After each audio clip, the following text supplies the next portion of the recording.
오늘은 구속사로 보라, 구속사로 보라 라는 제목으로 하나의 말씀 나누도록 하겠습니다. 우리는 3주에 걸쳐서 원복음에 대해서 말씀을 나눴습니다. 인류의 시조가 범죄하고 타락한 그 자리에 우리 하나님께서 친히 강림하셔서 그들을 향해 하나님께서 내가 하리라 말씀해 주셨다는 겁니다. 이게 원복음이죠. 내가 하리라. 타락한 인간에게는 복음이 선포된 것이고요. 복음이 선포됨으로써 인류에게 죄악된 인류에게 다시 소망이 생겨난 것입니다. 그런데 그 소망의 근거가 무엇인가? 우리가 이것을 기억하고 명심하고 붙들어야 되는데, 우리의 소망의 근거가 무엇인가? 바로 하나님께서 내가 하리라, 내가 하겠다 말씀해 주셨다는 거예요. 내가 너를 구원하여서 너를 내 백성 삼고 너를 내 자녀 삼겠다. 이게 언약의 핵심 문구잖아요.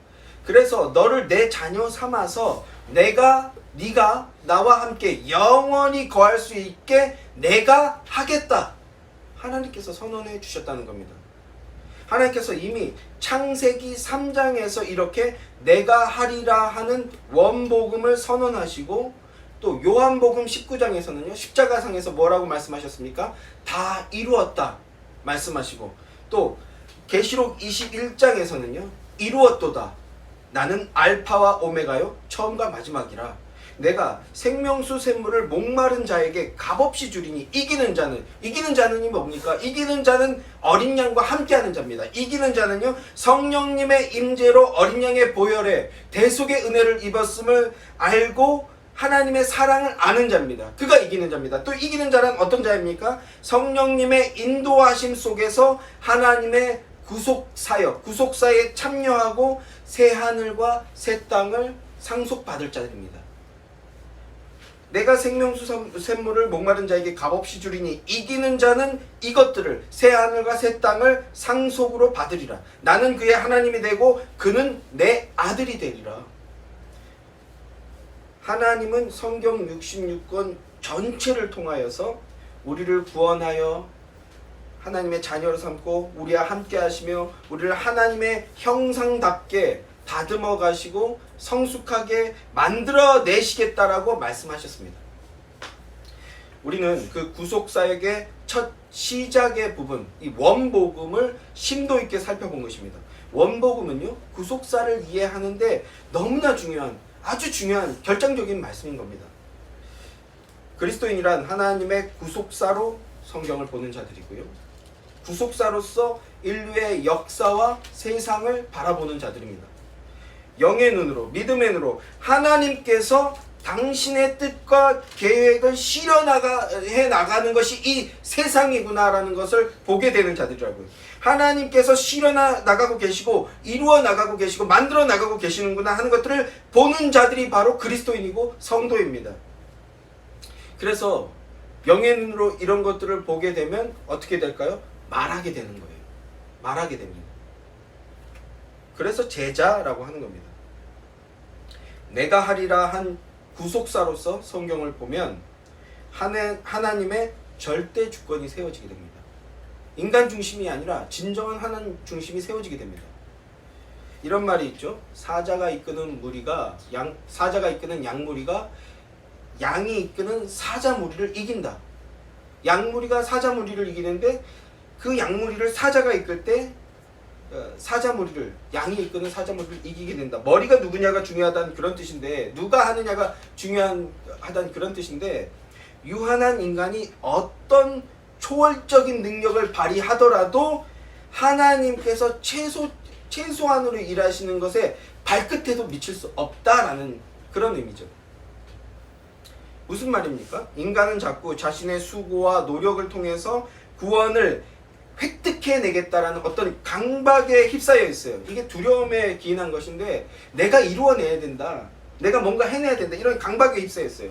경건의 수고를 통해서 내가 거룩한 삶을 살아내야 되고, 성령 충만한 삶, 은혜의 삶을 내가 살아내야 된다, 내가 은혜가 있음을 고백하는 그런 삶을 살아야 된다, 나는 이런 강박에 휩싸였다고요. 그런데 하나님이 하시지 않으면 안 된다는 거예요. 하나님이 해 주셔야 된다는 겁니다. 인간은 아무리 초월적인 힘을 발휘하더라도 인간으로서는 불가능하다라는 것을 알아야 된다는 겁니다. 사도 바울도 빌립보서 3장 5절 이하의 말씀에서 내가 할례를 받았고 우수한 지파의 소속이었고 또 율법의 지식과 행함에 있어서 성경 공부, 성경 읽도, 기도, 금식기도, 헌금 생활, 11조 생활 똑바르게 하는 거 이런 것들로는 내가 박사급이었고 개종한 유대인들 즉 그리스도인을 핍박하고 죽이는 게 유대인들에게는 이게 선교였어요. 진리를 수호하고 진리를 전파하는 선교. 그러니까 선교, 헌신, 봉사 이런 신앙 행위를 하는 것에 있어서 그 누구보다 열심히 넘쳤던 사람으로서 내가 보기에 나는 율법의 의로 흠이 없는 자다 이렇게 자부할 정도였다는 거예요. 사도 바울 자신이. 그런데 예수 그리스도를 만나고 보니 구원을 얻고 보니 그런 것들은 도리어 내가 구원받아 하나님의 자녀가 되는데 방해가 되는 것들이었구나. 장애물이었구나. 예수님 없는 인간의 행위와 열심은 구원받는데 오히려 장애물이었구나 라는 걸 깨닫게 됐다라는 거예요. 그래서 심지어 뭐라고까지 표현합니까? 아주 강력한 워딩을 쓰죠. 내가 그런 것들을 배설물처럼 여긴다. 그런 것들 개똥이다 이런 말이에요. 무슨 뜻입니까? 내가 하리라 하신 하나님이 가죽옷을 입혀주셔야 된다는 거예요. 하나님께서 입혀주셔야 된다. 하나님께서 해주셔야 된다는 겁니다. 내 힘으로 내 열심으로 만든 무화과 나무로 만든 치마 뭡니까? 가인의 나라, 에녹성이고 바벨탑이고 이건 다 그 결국이 뭐라고요? 썩어져 없어질 거라는 거라고. 잠깐은 나를 가려주고 내가 힘 있어 보이고 나를 좀 능력 있게 보이고 나를 당당하게 만드는 것 같지만 그러나 결국은 썩어서 없어질 것이라는 겁니다. 악취나고요. 혐오스러운 배설물이라고요.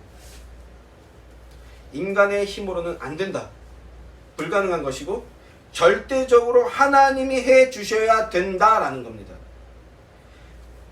하나님 말씀을 구속사로 보고 증거하는 데 있어서 저 개인적으로 하나님의 귀한 종으로 쓰임받고 있는 유도순 목사님의 영향과 도움을 크게 받고 있다라는 것을 무시로 공동연하게 여러분들과 나누고 있죠. 말씀하고 있죠. 이런 말씀을 새삼스럽게 이런 말씀을 드리는 것은요. 오늘은 좀 더 직접적으로 유도순 목사님께서 강론하신 내용을 오늘 좀 더 직접적으로 약간의 살만 더해서 이거를 막 흩어서 새로 만들고 그렇게 하는 게 아니라 어설프게 그냥 오히려 다운그레이드 시키듯이 막 뜯어서 새로 만드는 게 아니라 오늘은 좀 더 직접적으로 그대로 내용을 가져와서 거기에 조금의 살만 더 붙여서 여러분과 함께 오늘은 나누어 보고자 합니다. 먼저 지난주에 대적사에 대해서 말씀을 드렸어요. 인류의 대적사.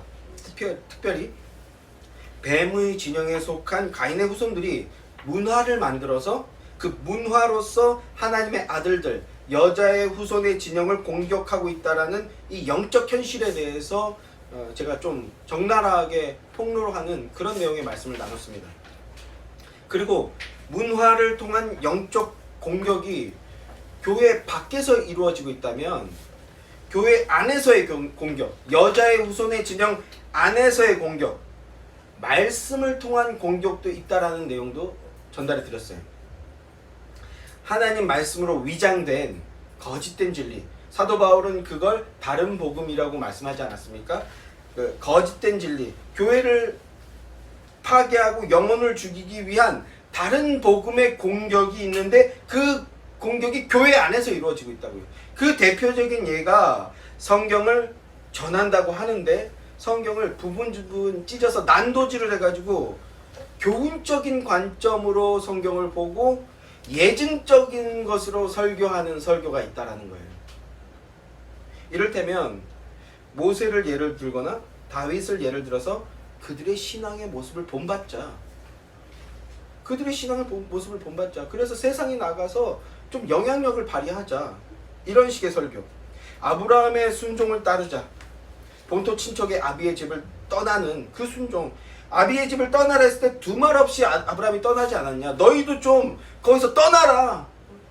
그 욕심에 이런 식의 설교. 그래서 아브라함의 순종을 담자. 또 여호수아의 여호수아와 갈렙의 모습을 봐라. 갈렙이 80세가 넘었는데도 뭐라고 고백했냐? 이 산지를 내게 주소서라고 하지 않았냐? 그런 순종을 좀 닮아라. 그런 전도와 선교의 열정을 너희도 좀 배워라. 그래서 너희들이 교회 부흥의 마중물이 좀 되라. 그놈의 마중물, 제가 20대 때부터 들었던 설교인데 아직도 이런 얘기하고 있더라고요.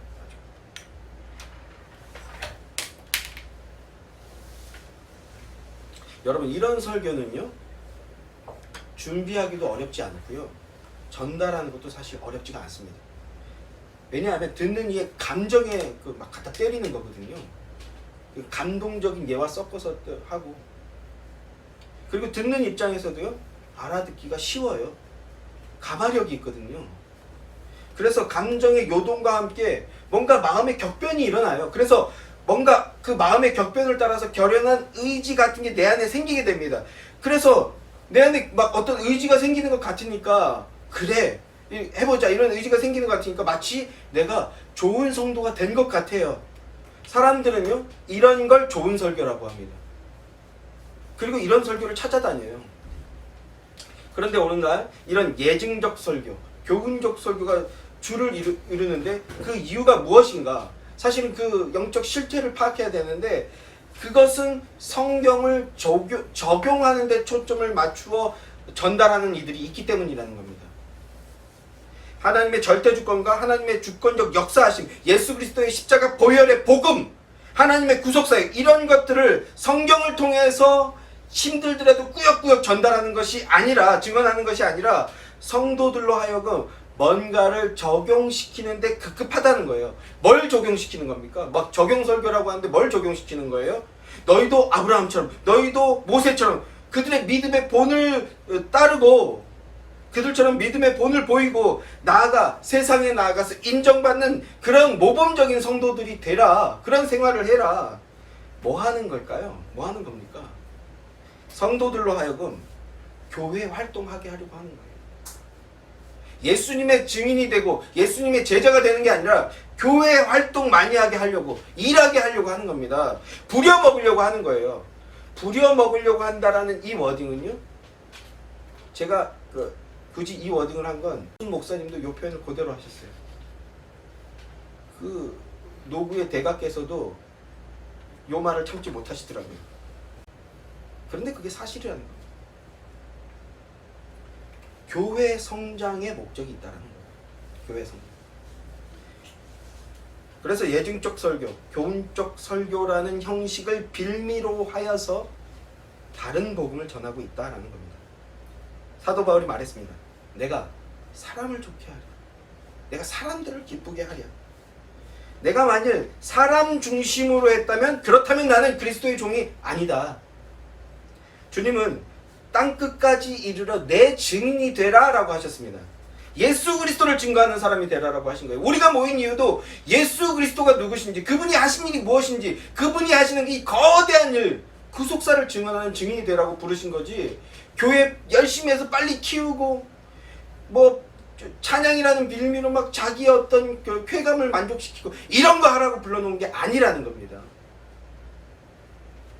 그런데 오늘날 많은 설교가들은 다른 것을 증언하고 있다는 거예요. 적용한답시고 성경을 자기 마음대로 갈기갈기 찢어놓고, 뭐 창세기 12장 본토 친척 아비의 집을 떠나라 해가지고 그게 큰 맥락이 뭔지 다 떠나버리고, 고저 너도 그냥 아브라함처럼 순종 좀 해라, 좀 목사 말 좀 잘 들어라, 뭐 이런 식의 설교. 이렇게 성경을 마음대로 갈기갈기 찢어놓고 파편을 내놓고 그거를 가지고 하나님 말씀을 한다고 하면서 다른 복음을 증언하고 있다, 전하고 있다라는 겁니다. 그 사람들은 그리스도의 종, 그리스도의 증인이 아닌 겁니다. 예증적 설교, 교훈적 설교는 성경을 가지고 말하고 있지만 성경의 주인공은요, 누구십니까? 예수님이신데, 예수님이 아니라 사람을 모범 삼아서 사람의 행위를 강조하고 있다라는 거예요. 그런 설교를 선호하여 듣는 사람은요, 전하는 사람이나 듣는 사람이나 자신들도 모르는 사이에 인본주의자가 되어버린다는 겁니다. 안타깝게도 그런 사람들은요, 하나님이 기준이 아니니까 자신이 인본주의적이다라는 걸 몰라요. 기준이 안 세워져 있는 겁니다. 스스로 왕됨, 사람 중심으로 지금 신앙생활을 하고 있다는 것을 모른다라는 거예요. 그게 뱀의 진영에 속한 자들의 모습입니다. 특별히 교회 안에 나타나고 있는 뱀의 진영에 속한 자들의 모습, 가인의 후예들의 모습. 교회 간판이나 현수막들을 보세요. 자신들이 우리는 사실 예수님 중심이 아닙니다. 우리는 인본주의 중심입니다. 우리는 말씀 중심이 아닙니다. 목사 생각 중심입니다. 이렇게 말하는 교회가 있습니까? 없죠. 그렇게 누가 말하겠습니까? 전부 다 자기가 예수님 중심이고 말씀 중심이라고 소리칩니다. 그런데 이런 예증적 설교를 듣는 성도들은 어떻게 되는 겁니까? 다 말씀 중심이라고 하는데 성도들이 주일날 예배당에 와서 우리 주님 만나러 오는 겁니다. 오늘도 주님 만나고 주님께 예배해야 되겠다. 이렇게 예배하러 왔는데 근데 돌아갈 때는 어떻게 되는 겁니까? 나도 아브라함처럼 순종해야 되겠다. 나도 아브라함처럼 순종해서 나도 자식의 복 받고 땅의 복 받아야겠다. 그래서 땅값이 얼마나 오르고 있냐. 나도 그런 복 받아야 되겠다. 또는요, 반대편으로는 아이고 요나처럼 불순종했다가는 큰일 나겠다. 무섭다, 두렵다, 주의하자. 그러면서 적당히 센스 있게 빠지고 적당히 센스 있게 잘 참여해야겠다. 이런 생각들을 하게 된다는 거예요. 어떻게 되는 겁니까? 하나님 만나러 와서 아브라함만 만나고 가고 요나만 만나고 가고 모세만 만나고 가고 사람만 만나고 가는 거예요. 사람 만나고 가는 거예요. 심지어는요, 요새는 그냥 성경 인물이라도 만나면 그나마 다행이겠다, 다행일지도 모르겠다, 이런 생각이 듭니다. 훨씬 더 교묘하고 악랄해졌어요. 그래서 회중은 분명히 바울의 복음을 듣고 있는 줄 알고 있는데, 그런데 사실은 뭐 하는 겁니까? 사회주의 사상의 노예로 선동되고 있어요. 혹은 영지주의자로 만들어지고 있어요. 정말 이런 극악한 모습들을 우리가 보고 있습니다. 하나님 만나러 왔다가 사람만 만나고 인간적인 얘기, 무화과 나뭇잎 같은 얘기들만 듣고 돌아간다는 겁니다. 교회에 하나님 만나서 하나님 예배드리러 왔다가 더 인본주의자, 더 뱀의 후손의 진영의 노예로 만들어져 버린다는 겁니다. 이런 모습에 대해서 이사야 선지자는 이렇게 말씀합니다. 이사야서 1장 12절 13절 말씀. 너희가 내 앞에 보이러 오니 이것을 누가 너희에게 요구하였느냐? 너희가 내 마당만 밟을 뿐이니라. 헛된 재물을 다시 가져오지 말라. 분양은 내가 가증히 여기는 바요. 월삭과 안식일과 대회로 모이는 것도 그러하니 성회와 아울러 악을 행하는 것을 내가 견디지 못하겠노라. 성전 안에 지성소까지 나오는 게 아니라 성전 마당만 밟고 돌아가는 자들이 있다라는 거예요. 앞서 드린 그 예배가 바로 그런 성전 마당만 밟는 예배라는 거예요. 하나님은 그런 것들을 가증하게 여기신다고, 혐오스러워 하신다고. 그래서 이렇게까지 표현하시면 내가 견디지 못하겠다. 너희의 그 마당만 밟겠다는 그 마음의 중심, 내가 견디지 못하겠다. 하나님께서도 이렇게 얘기하시는 거예요. 이런 예증적 설교는요, 굳이 성경이 아니어도 얼마든지 가능한 거예요. 그냥 성경 구절 한 구절 읽고 사회 현상이나 사회 문제에 대해서 말한 다음에, 그래서 우리가 개독 소리 듣는 겁니다. 우리가 개독 소리 듣는 이거에 대해를 반성합시다. 마치 자기는 객관화가 되어 있다는 듯이 적당한 그 자아 비판, 사실은 내부 분열, 이간질하는 거예요. 이간질하는 겁니다. 적당한 비판한 다음에 우리가 먼저 반성하고 우리가 좋은 성도가 되어서 세상에 모범을 보여주자. 교회에 태극기 부대 같은 사람들만 있는 게 아니라는 걸 우리가 보여주자. 이런 거 얘기하는 거예요. 이게 복음입니까? 이게 복음과 무슨 상관이 있어요?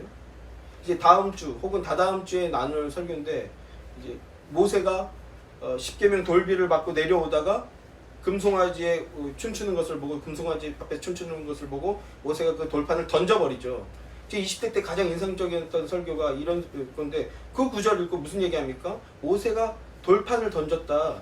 불같이 화를 내면서.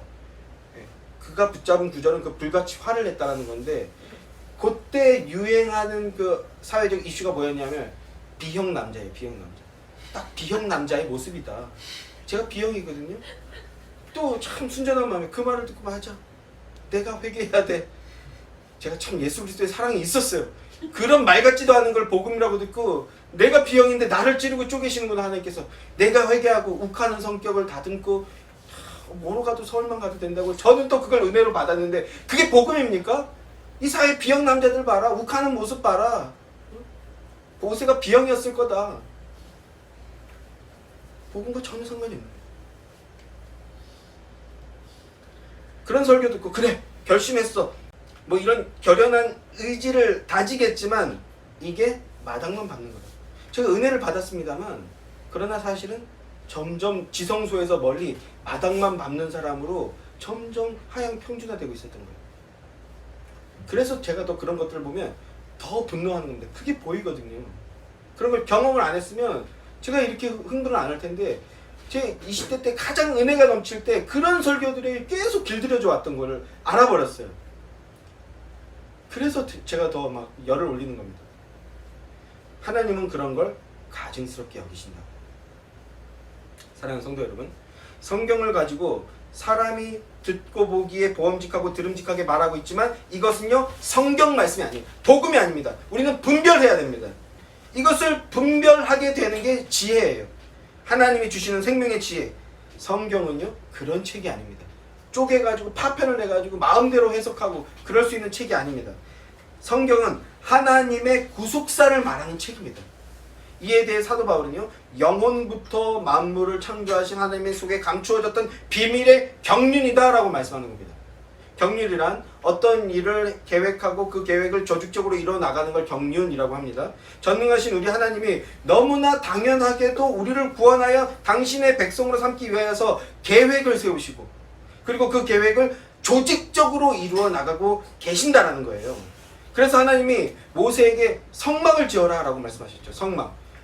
내가 너에게 보여주는 식양대로, 이 식양이라는 게 설계도라는 의미거든요. 오늘날로 하면 식양대로 그대로 지어라. 하나님이 보여주신 설계도대로 지어라. 성막의 폭의 길이와 넓이는 어느 정도로 하고 성막을 덮는 휘장은 어떤 털로 하고 연결하는 끝폭 가의 고리는 어떻게 하고 윗덮개는 어떤 걸로 쓰고 번제단은 어디에 놓고 그 다음에 물두멍을 놓는데 어떻게 만들고 성소 안에 뭐 만드냐 떡상 만들고 그래서 어디에 설치하고 향단 만들어서 어디에 놓고 이렇게 아주 구체적이고 정교하게 하나님께서 말씀해 주셨어요. 그리고 하나님께서 말씀해 주신 그대로 인간적인 생각으로 위치는 이 정도가 좋은데 조금 바꿔볼게 이게 아니라 말씀해 주신 그대로 조립했을 때 그 전체는요 하나님의 복음이 되는 겁니다. 말씀해 주신 거에서 순서가 바뀌면 안 되는 거예요. 그러면 그게 다른 복음이 되는 겁니다. 그런데 하나님이 주신 성경을 이렇게 성막 식양 보듯이 하나님 주신 그대로 하나님이 의도하고 지시하신 그대로 보는 것이 아니라 설교자의 계획과 욕구 때문에 성경을 파편을 내서 단편적으로 끊어서 보고 그걸 하나님 말씀이라고 자의적으로 해석한 것을 하나님 말씀이라고 증언한다고 하면 하나님의 구속사역, 하나님의 구원 계획을 해체시키는 겁니다. 이게 반역이고 이게 죄죠. 성경을 하나님 중심으로 본다는 것은 이렇게 비유할 수 있는 겁니다. 66층짜리 건물을 건축하는 것과 같다. 1층 창세기, 2층 출애굽기, 3층 레위기, 그 다음에 1층에 5층은 한 블럭, 다음에 두 번째 블럭은 역사서. 이렇게 성경은 서로 층층이 쌓아가는데 서로 유기적으로 연결되어서 지어져 가는 건물과 같은 거예요. 내가 하리라 한 구속의 선언에 맞추어서 여자의 후손의 계보가 면면이 등장하여 이어지고 가죽옷, 메시아의 예표, 가죽옷은 메시아의 예표잖아요. 메시아가 오실 것을 예표했던 겁니다. 그 메시아가 어떤 분이신가, 어떻게 오실 것인가, 오셔서 무엇을 하실 것인가, 언약을 통해서 노아 언약, 아브라함 언약, 모세 언약, 다윗 언약, 그리고 새 언약을 통해서 이 언약들을 통해서 메시아의 오심과 일하심에 대해서 점진적으로 그러나 선명하게 말씀해 주셨어요. 이렇게 성경은 66층 건물이 유기적으로 연결되면서 통일성을 가지고 층층이 쌓여서 완성되는 그런 구조인데 그런데 이것을 파편을 내서 따로따로 해체해버리면 건물이 붕괴되고 만다라는 거예요. 그런 식의 해석과 설교에 길들여지면 마치 골다공증처럼 성도라고 하는데 뼈대가 없는 거예요. 있다고 해도 그 속이 텅 비어 있는 거예요. 뭡니까? 성도라고 하는데 아무런 은혜의 경험이나 경건의 능력이 없다라는 겁니다. 사람에게 척추가 중요하듯이 성도에게는 신앙의 뼈대가 있어야 하는 겁니다. 하나님께서 나를 구원하시기 위해서 구원 계획을 세우셨다 하는 그 믿음 위에 서 있어야 된다는 거예요. 창세기에서부터 계획하시고 선언하시고 언약하신 것을 점진적으로 계속해서 이루어 오셨다는 이런 구속사의 이해라는 뼈대가 단단히 세워져 있어야 하는데, 오늘날 많은 성도가 분명히 시작은 성령으로 하였는데, 그런데 예증적 설교니 교훈적 설교니 이런 것들에 길들여 버려져서 뼈대가 없는 신자가 되어버렸다고요. 이런 말씀이 듣기가 어렵습니다. 감동적인 예화로 적당히 누구처럼 되자 이렇게 하는 게 아니라 성경 66권에 예수 그리스도가 누구신지라는 걸 찾아가는 이 과정을 듣는 건 어려워요. 그래서 집중이 필요합니다. 여러분, 건물에 뼈대가 없으면 그 뼈대가 없는 건물은 어떻게 되겠습니까? 작은 진동에도 와르르 무너져 버리게 되는 것이죠. 한국 교회의 형편이, 오늘날 한국 교회의 형편이 이러한 것은 바로 이런 원인이 있다는 거예요. 우리가 돌아보아야 할 지점인 겁니다. 그리고 나의 신앙이 그렇게 능력이 없는 것은 길가나 돌밭이나 가시떨기에 뿌려진 씨앗처럼 조금만 바람이 불거나 어떤 그 진동이 오면 와르르 무너져 버리는 것은 내 안에 말씀의 뼈대가 없는 이유인 것입니다. 말씀의 뼈대가 굳건히 세워져 있나? 예수 그리스도 안에 내가 온전한 믿음으로 세워져 가고 있나? 돌아보아야 할 것입니다. 성도는 구속사로 성경을 보아야 합니다. 내가 하리니 한 구속사로 성경을 보면 하나님의 절대 주권, 우리를 향한 하나님의 일하심이 보여집니다. 보이는 그 말씀을 믿음으로 붙잡을 때 우리는 믿음이 경건해지고 굳건해집니다. 우리의 신앙이 자라나게 됩니다. 성도가 어떻게 일하느냐, 얼마나 열심히 하느냐, 그건 나중 문제예요. 본질이 아닙니다.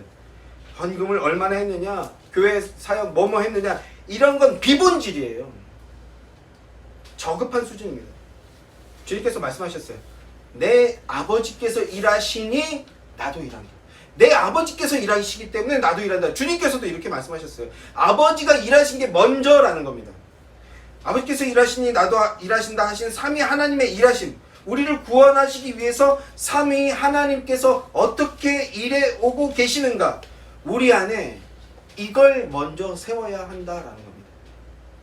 그래야 기관차가 객차를 힘있게 끌고 가듯이 우리도 능력 있는 믿음의 삶, 순종의 삶을 살아줄 수 있게 되는 거고요. 성도에게, 더 연약한 성도에게 생명의 사랑을 전해줄 수 있게 되는 거예요. 구속사로 성경을 보고 구속사의 설교를 듣는다는 것은 하나님의 주권을 앞세워 나아가는 것이고, 그리스도께서 우리의 머리가 되시는 겁니다. 그리스도께서 교회의 머리이자 주인이 되시는 겁니다. 사도 바울은 고린도후서 2장 17절 말씀에서 이렇게 말씀합니다. 수많은 사람들처럼 하나님의 말씀을 혼잡하게 하지 아니하고 곧 순전함으로 하나님께 받은 것 같이 하나님 앞에서와 그리스도 안에서 말하노라. 바울 당시에도 수많은 사람들이 이미 하나님의 말씀을 혼잡하게 하고 있었다는 거예요. 파편을 내서 찢어서 자기 마음대로 자의적으로 해석하는 거. 다른 복음이 횡행하고 복음이 섞여서 결국 어느 지경에 다다르게 됩니까? 혼합 종교가 되어버렸다는 거예요. 그게 우상 숭배입니다. 다른 게 우상 숭배가 아니에요. 우리는 그렇게 하지 않고 하나님께 받은 그대로 순결함으로 말씀에 무언가 자의적인 것을 더하거나 빼지 않고 하나님께 받은 것 같이 그렇게 순전함으로 하나님 앞과 그리스도 안에서 말씀을 받고 읽고 전해야 한다는 겁니다. 성경의 중심에 오직 예수 그리스도, 어떤 무슨 파 신학이 아니고 어떤 이론이 아니고요. 교리가 아니고 그리고 또 어떤 사상이 아니고요. 성경의 중심에 오직 예수 그리스도가 오셔야 합니다. 오직 예수 그리스도를 중심에 놓고 그렇게 성경을 읽어나가고 배워나가야 됩니다. 설교의 중심도 마찬가지입니다. 구속사의 설교를 한다는 것은 당장은 알아듣지 못할지라도 힘겨워하고 있잖아요. 굳이 사족을 붙이면 아주 분위기가 또 좋았어요. 그래서 이제 비로소 구속사를 본격적으로 시작해야 되겠다. 원복음 설교를 하자마자 분위기가 다운되더라고요. 주님, 우리가 아직 이 수준이군요. 이런 생각을 했습니다. 그래서 성령님이 오셔서 지혜의 문을 열어주셔야 됩니다. 이 기도가 저절로 자꾸 나오는 거예요. 구속사를 한다는 것은요, 생명의 그 비밀의 경륜을 나누는 거기 때문에 예중적 설교 듣는 거랑 차원이 다르고 드러내기가 쉽지 않습니다. 그래서 설교하는 입장에서는요, 못 알아듣고 막 분위기가 다운되면 위축돼요. 인간의 몸을 입고 있으니까. 이거 말고 좀 더 쉬운 거, 재밌는 거 해야 되나? 이딴 생각이 또 스물스물 듭니다. 그런 걸 할 능력도 없으면서. 그래서 당장은 알아듣지 못하는 것 같은 게 부담이 됩니다. 그러나 사람들에게 칭찬을 받든지 못 받든지 설교의 중심이 오직 그리스도와 그분의 일하심만 드러나게 해야 된다는 거예요. 교회의 개척도 마찬가지입니다.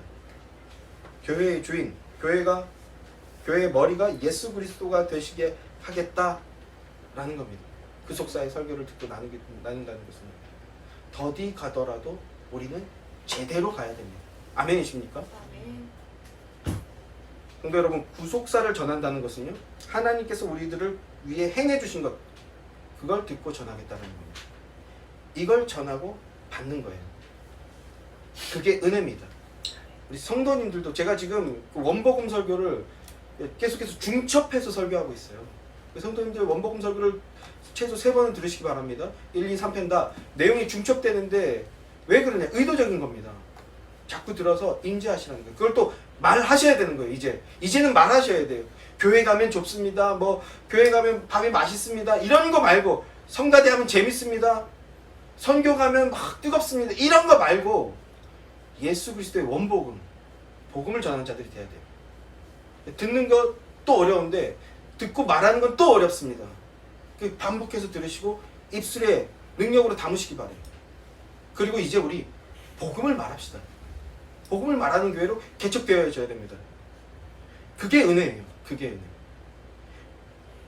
우리는 그걸 전해야 된다는 건데, 그러면 하나님이 행해 주신 게 뭔가? 하나님께서 행해 주신 게 뭐고 은혜가 뭔가? 구원받을 자격 없는 무가치한 자에게 대속으로서 값없이 거저 생명을 주신 것, 구원을 주신 것, 그것이 하나님의 은혜입니다. 오직 그 하나님만 높이는 거예요. 오늘 대표 기도자께서도 기도 안에 그 사랑의 은혜의 그 복음이 면면이 쌓여서 그 은혜를 고백하는 기도를 하지 않았습니까? 제가 그래서 기도문 읽다가 중간에 한번 울컥해가지고 또 주책을 떨 뻔해서 간신히 누르면서 기도했습니다. 이게 은혜예요. 이게. 성도가 영적 무기력증에 빠졌을 때 길을 잃어버린 것 같이 방황하는 것 같고 아무런 경건의 힘이 없다고 느껴질 때 하나님의 은혜, 하나님의 사랑을 찾아야 하는 거예요. 하나님의 사랑을, 예수 그리스도를 통해 보여주신 하나님의 사랑을 들어야 됩니다. 내가 더 열심히 기도해야 되겠다, 이게 아니라 예수 그리스도를 묵상해야 되는 거예요. 예수 그리스도를 전해야 되는 겁니다. 성도란 하나님과 관계에 맺어진 자예요. 그러니까 하나님께서 나를 위해 일해 주셨음을 들었을 때, 뭐예요? 사랑이잖아요. 그 사랑을 들었을 때 진정한 성도는요, 다시 살아납니다. 하나님께서 해주신 일, 우리를 사랑하심입니다. 하나님이 세상을 이처럼 사랑하사 독생자를 우리를 위해 주셨으니 이는 그를 믿는 자마다 멸망하지 않고 영생을 얻게 하려 하심이라. 사랑의 목적이잖아요. 영생을 얻게 하려고 하는 거예요. 나 같은 자를 한결같이 사랑해 주신다는 그 복된 사실을 들을 때 성도는 다시 일어나게 되고요, 하나님을 바라보게 되고 은혜를 고백하게 되고 감격의 예배를 드릴 수 있게 되는 겁니다. 하나님의 사랑 안에서, 그리스도 안에서 나를 돌아보고 주님, 내가 다른 게 아니라 주님의 사랑을 망각했구나. 내가 주님의 사랑을 잊고 있었구나. 이렇게 스스로 근신하며 하나님의 사랑을 찾고 구하고 하나님의 사랑을 노래하고 고백하는 자리, 그 예배의 자리로 나아갈 수 있게 되는 겁니다. 하나님의 사랑이라는 은혜 안에 있는 성도는 맞아, 그렇게 사는 게 마땅하다. 율법을 준수하며 사는 게 마땅하다. 주일 성수를 하는 것이 마땅하다. 온전한 11조를 드리는 게 마땅하다. 이렇게 여기는 자들이고 고백하는 자들입니다. 또 성경을 구속사로 보게 되면 하나님께서 한번 언약하신 것은 반드시 지켜주신다 하는 확신 안에 거하게 됩니다. 구원의 확신. 그리고 마지막 하나 남은 약속이 있죠. 뭡니까? 내가 있을 곳을 예비하고 다시 오겠다. 내가 다시 와서 너희를 영접하겠다는 재림에 대한 확신. 이 확실한 믿음 가운데 거하게 됩니다. 구속사라는 것은 막연한 성념이 아니에요. 성경을 읽는 방법 중에 어떤 방법이 아닙니다. 여러 가지 패턴 중에 하나가 아니에요. 하나님께서 천지 창조하신 이래로 아담과 하와를 에덴 동산에서 출발하신 이래로 가인의 계보와 아벨의 계보가 나뉘고 가인의 후손들이 전적인 하나님의 은혜를 붙드는 것이 아니라 하나님께 대항하기 위해서 문명을 만들어낸 이래로, 이게 역사의 시작이잖아요. 구속사라는 것은 그 역사 속에 내가 역사의 어느 한 지점에 내게 맡겨주신 어느 한 구속사의 선상에 하나님의 편에 서서 하나님과 함께 영적 싸움을 하고 있다는 사명감을 갖게 되는 겁니다. 아브라함이 걸어갔던 길, 주님의 말씀에 순종해서 독자 이삭을 제물로 바치려 했었고, 그리고 이 땅에서 그의 유일한 소유였던 막벨라고를 후손에게 남겼던 것, 그건 뭡니까? 이 땅의 영광이 아니라 영원한 새하늘과 새 땅을 대망하라는 그 믿음을 유산으로 남겨준 거거든요. 막벨라 구주라는 건 하나님의 구속사에게 아브라함이 믿음으로 동참했던 겁니다. 또 모세가 여호수아가 싸우며 나아갔던 길, 다윗이 대적과 싸우며 나아가고 성전을 건축할 준비를 했던 일, 그리고 바울이 복음을 붙들고 싸웠던 믿음의 선한 싸움, 그들은 하나님의 구속사라는 그 선상에서 믿음으로 나아가고 있었던 거예요. 그래서 자신에게 주어진 시간, 자기에게 주어진 은사를 가지고 힘써 믿음의 싸움을 싸우는 삶을 살아드렸던 겁니다. 그렇게 자기 자신의 사명을 완수하고 구속사의 무대를 그들은 퇴장했습니다. 그러면 무엇이 남았습니까? 이제 우리들의 차례인 겁니다. 이제 예수의 교회의 차례입니다. 지금 우리는 구속사의 선상에서 그 어느 때보다도 강력한 대적의 역사가 일어나는 시대, 그 한가운데 놓여 있습니다. 7머리에 10개의 뿔을 달고 7개의 왕관을 뒤집어 쓴 대적 마귀가 우리를 덮치기 위해서 맹렬하게 달려들고 있는 것처럼 그런 극한 영적 대립 가운데 지금 대치되어 있는 그런 형국이라는 겁니다. 영지주의 마귀, 기복주의 마귀, 진화론 마귀, 원죄를 부정하는 펠라기우스 마귀, 신인 협력을 해서 하나님을 좀 기쁘게 해드리자는 알미니안주의 마귀, 사회주의 마귀, 공산주의 마귀, 철학과 심리학으로 위장한 다른 복음 마귀, 막시즘 마귀, 동성애 마귀, 일루미나티 마귀, 음모론 마귀 등등등등 무수하게 많은 지금 마귀들이, 사단 마귀들이 지금 도대체 몇 개의 머리를 달고 몇 개의 뿔을 달고 지금 달려드는 건지 알 수가 없어요. 강력한 마귀의 역사가 마치 하나님의 임재 가운데 있던 에덴 동산에서 일어났듯이 오늘날 하나님의 임재가 있어야 할 교회 안에서 지금 일어나고 있다는 겁니다. 바로 우리의 턱 밑까지 지금 차고 들어온 것이, 그게 우리가 놓여 있는 구속사의 그 영적 현실이라는 거예요. 우리가 정말 복음 안에서 깨어서 각성해야 될 때인 겁니다. 7머리 10뿔을 넘어서는 거대한 대적을 영의 눈으로 바라보면서 진짜 숨이 턱끝까지 차오르는 것을 보게 됩니다. 그러면서 내가 뭘 할 수 있나, 나 같은 게 무슨 좀 영적 싸움을 싸우나, 이런 자포자기하는 생각들이 무시로 스쳐나가는 게 현실입니다. 그런데 성도 여러분, 그런 교회를 향해서 하나님께서 이렇게 말씀해 주시는 거예요. 여호수아서 1장 5절 말씀. 내가 모세와 함께 있었던 것 같이 너와 함께 있을 것입니다. 내가 너를 떠나지 아니하며 버리지 아니하리니 강하고 담대하라. 너는 내가 그들의 조상에게 맹세하여 그들에게 주리라 한 땅을 이 백성에게 차지하게 하리라. 강하고 담대하라. 두려워하지 말며 놀라지 말고 내가 어디로 가든지 내 하나님 여호와가 너와 함께 하느니라. 아멘. 광야에서 이스라엘이 행군할 때 하나님이 구름 기둥과 불 기둥이 되셔서 그들과 함께 하시며 그들을 인도해 주셨고요. 또 대적 바로의 군대가 추적해 올 때 행군의 앞에 서서 행군을 이끌던 그 구름 기둥과 불 기둥이 어떻게 했습니까? 바로 후미로 갔어요.